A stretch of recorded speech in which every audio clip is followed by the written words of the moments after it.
কই আসো, এই যে ওরা এখানে থাকে পানির উপরে, সম্পূর্ণ খালের উপরে, ঘর একদম ভাসমান। এই যে 2টা রুম, 2টাই বেডরুম, সুন্দর বিছানা, তারপরে দিক দিয়া বারান্দা, মাশাল্লাহ ফ্রিজ আছে তো, ও সুন্দর। হ্যাঁ এই তো সুন্দর ফ্রিজ,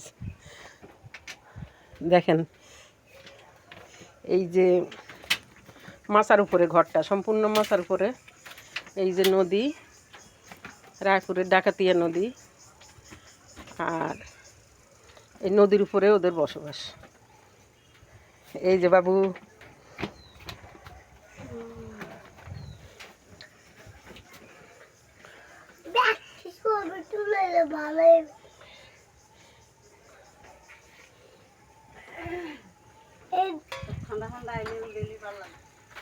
সকালে না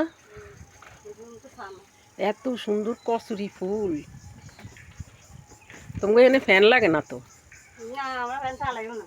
কি সুন্দর বাতাস না একদম সবসময়। হ্যাঁ এই যে কচুরি ফুল, প্রাকৃতিক প্রাকৃতিক সৌন্দর্য, ওদের ওদের সৌন্দর্য। ওরে আল্লাহ, গ্যাস গ্যাস কো, গ্যাসের বোতল কো? গ্যাসের বোতল শেষ হয়ে গেছে, দিদি আছে। ও আচ্ছা, এদের গ্যাসও আছে, ফ্রিজও আছে, মাশাল্লাহ কারেন্ট আছে, তারপরে প্রাকৃতিক হাওয়া তো আছেই। এরাও মানুষ, এরাও জীবন কাটাচ্ছে, এরাও বাংলাদেশের নাগরিক। এদের কিন্তু জমি জমাও নেই, ব্যাংক ব্যালেন্সও নেই, শুধু একটু কিছু টাকা ইনকাম করে শুধু খাওয়া পরে বাঁচা, এই জাস্ট। তারপরেও কিন্তু এরা সুখী। সুখী না তোমরা? আল্লাহর কাছে শুকরিয়া, আল্লাহর কাছে শুকরিয়া, শুকরিয়া, সেটাই। এই যে তোমরা এখন সরকারি জায়গায় থাকতেছো জাস্ট ঘর করে, এমনি নিজস্ব তো কোনো জমি জমা নেই, তাই না? তারপরও আলহামদুলিল্লাহ দিন তো যাচ্ছে। এই মানুষের জীবন একসময় শেষ হয়ে যাবে, তাই না? কেউ থাকবে না।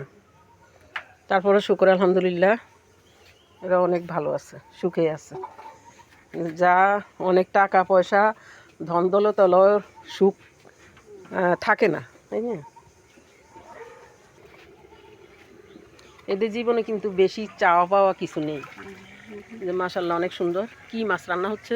এই হইল মাছ, শোল মাছ না? মাশাল্লাহ অনেক সুন্দর। ভাত হয়ে গেছে।